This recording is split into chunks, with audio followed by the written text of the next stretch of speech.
আচ্ছা, একটু কল্পনা করা যাক। ঢাকার আকাশে তখন গভীর রাত, চারপাশ একদম নিস্তব্ধ, রাস্তার কোলাহল ধীরে ধীরে কমে এসেছে। আর ঠিক সেই সময়ে হলুদ সোডিয়াম বাতির আলোয় একা হেঁটে চলেছে একটি অদ্ভুত রহস্যময় চরিত্র। গায়ে তার একটা পুরনো হলুদ পাঞ্জাবি, পায়ে কোনো স্যান্ডেল নেই, একদম খালি পা। এই যে রাতের বেলা উদ্দেশ্যহীনভাবে হাঁটা, এর মাঝেই যেন লুকিয়ে আছে এক বিশাল স্বাধীনতা। এই রহস্যময় মানুষটির নামই হিমু। আজকের এই বিশ্লেষণে আমরা এই ভীষণ কৌতূহলোদ্দীপক চরিত্রটি নিয়ে কথা বলবো। জানার চেষ্টা করব কিভাবে মানুষের প্রতি নিঃস্বার্থ ভালোবাসা একেবারে জাদুকরী রূপ নিতে পারে। ঠিক আছে, চলুন বিষয়টার গভীরে ঢোকা যাক। প্রথমেই যে প্রশ্নটা আমাদের মাথায় আসে তা হল, হিমু আসলে কে? সত্যি বলতে তাকে বোঝা খুব একটা সহজ কাজ নয়। চারপাশের মানুষ যখন তাকে দেখে তখন অনেকেই নিশ্চিতভাবে ধরে নেয় যে লোকটা আস্ত একটা পাগল। আবার কারো কারো মতে তার কথার পড়তে পড়তে লুকিয়ে আছে গভীর জীবন দর্শন। তাদের কাছে সে এক অদ্ভুত দার্শনিক। কিন্তু এই পাগল আর দার্শনিকের পরিচয়ের বাইরেও তার চমৎকার একটা পরিচয় আছে। যখনই কেউ গভীর অন্ধকারে হারিয়ে যায়, ঠিক তখনই সে হাজির হয় এক রক্ষকর্তা হিসেবে। আর এই রহস্যটাই আমাদের আজকের আলোচনার মূল বিষয়। সমাজের দৃষ্টিভঙ্গি আর বাস্তবের মধ্যে যে বিশাল একটা তফাৎ আছে, সেটা দেখলে আসলেই অবাক হতে হয়। সমাজ হয়তো খুব সহজেই তাকে একটা খালি পায়ে ঘুরে বেড়ানো ভবঘুরে বা উন্মাদ বলে বাতিল করে দেয়। কিন্তু আসল সত্যটা কি জানেন? আসল সত্য হল সে একজন নীরব পাহারাদার। এই বিশাল শহরের বুকে লুকিয়ে থাকা সব কান্না, আতঙ্ক আর অসহায় মানুষদের নীরব ডাক যেন কোনো এক অদ্ভুত উপায়ে তার কানে ঠিকই পৌঁছায়। যখনই মানুষ বিপদে পড়ে, ঠিক তখনই একদম জাদুর মতো সেখানে সে উপস্থিত হয়। জীবন ও মৃত্যুর মাঝে এই অংশে আমরা দেখব কিভাবে চরম বিপদের মুহূর্তে এক নীরব রক্ষাকর্তা হয়ে ওঠে এই মানুষটি। চলুন সামনের দিকে এগোই এবং দেখি কাজগুলো সে কিভাবে করে। এখানে আমরা ৩টি অত্যন্ত ভয়ঙ্কর এবং চরম ঝুঁকির মুহূর্ত দেখতে পাচ্ছি।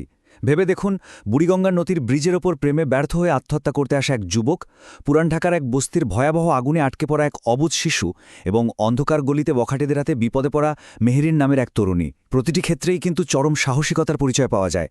দমকল বাহিনী আসার আগেই সে আগুনে ঝাঁপ দিয়ে ওই শিশুটিকে উদ্ধার করে আনে, যার ফলে তার নিজের হাতও মারাত্মকভাবে পুড়ে যায়। তার বিশ্বাসটা খুব সাধারণ, ভয় তো সবারই লাগে, কিন্তু সাহসী মানুষ হলো সেই যে ভয়ের পরও সামনের দিকে এগিয়ে যায়।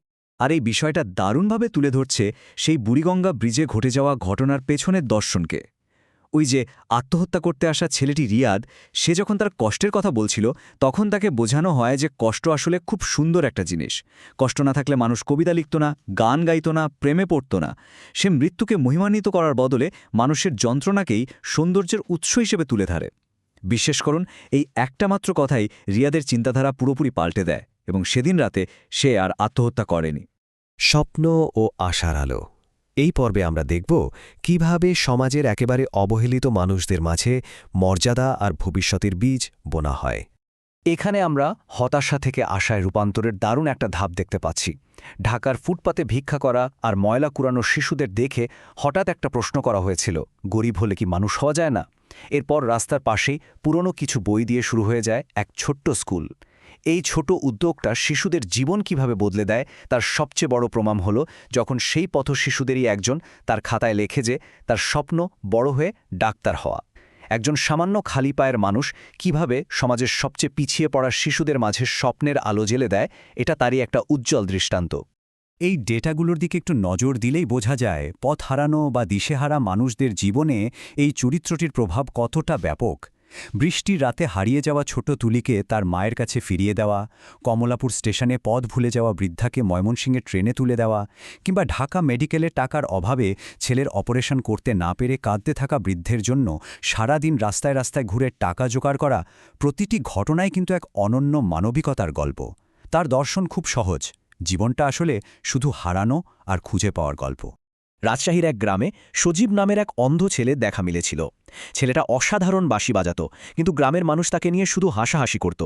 তখন তাকে বলা হয়, চোখ দিয়ে মানুষ সবসময় সবচেয়ে সুন্দর জিনিস দেখে না, বরং হৃদয় দিয়ে দেখে। পরবর্তীতে এই অন্ধ ছেলেটিকেই শহরে এনে হাজারো মানুষের সামনে বাঁশি বাজানোর সুযোগ করে দেওয়া হয়। সেদিন হাজারো মানুষের হাততালি শুনে সজীব কাঁদতে কাঁদতে বলেছিল, সে চোখে কিছু না দেখল, তার কাছে মনে হচ্ছিল পৃথিবীটা খুব সুন্দর। আসলেই তো, প্রকৃত সৌন্দর্য উপলব্ধির জন্য চোখের আলোর চেয়ে মনের আলোটাই বেশি প্রয়োজন। একাকিত্বের শেষ সঙ্গী। আমরা এখন একটু ধীর গতিতে এমন কিছু মুহূর্তের কথা জানব যেগুলো বাইরে থেকে খুব শান্ত মনে হলেও আবেগগত দিক থেকে সবচেয়ে গভীর। মৃত্যুর ঠিক সামনে দাঁড়িয়ে থাকা মানুষদের জন্য এক নীরব শক্তির স্তম্ভ হয়ে ওঠার গল্প আমরা এখানে দেখতে পাচ্ছি। ক্যান্সারে আক্রান্ত নীলার শেষ দিনগুলোতে তাকে কবিতা শোনানো আর একান্তে আকাশ দেখানোর মাধ্যমে জীবনের এক ভিন্ন রূপ তুলে ধরা হয়েছিল। আবার অন্যদিকে গ্রামের এক বয়স্ক শিক্ষক, যাকে সবাই প্রায় ভুলে গিয়েছিল, তার মৃত্যুর আগে হাত ধরে তাকে মনে করিয়ে দেওয়া হয়, যারা মানুষ করে তারা কখনো হারিয়ে যায় না। মৃত্যুর ওই শীতলতার মাঝে এই সামান্য উষ্ণতা আর সাহচর্য যে কতটা মূল্যবান হতে পারে তা আমরা এই ঘটনাগুলো থেকেই বুঝতে পারি।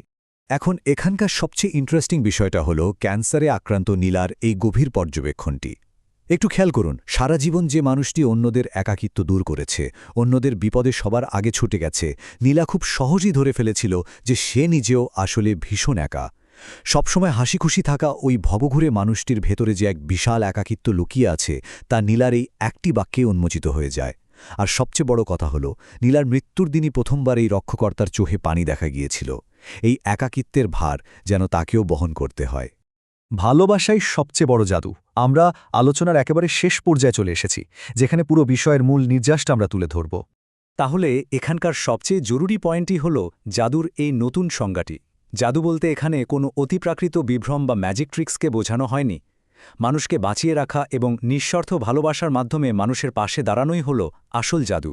কখনো কিছু টাকা দিয়ে, কখনো কয়েকটা ভরসার কথা বলে, আবার কখনো শুধু নীরবে পাশে বসে থেকে কিভাবে মানুষের জীবনের অন্ধকার দূর করা যায়, সেটি আমাদের জন্য সবচেয়ে বড় শিক্ষণীয় বিষয়।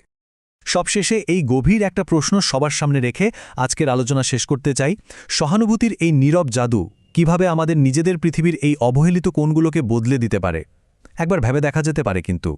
সামান্য একটু নিঃস্বার্থ ভালোবাসা আর সহমর্মিতা যদি মানুষের জীবনকে এভাবে আলোয় ভরিয়ে দিতে পারে, তবে এই জাদুটি তো আমাদের সবার ভেতরে লুকিয়ে আছে, তাই না?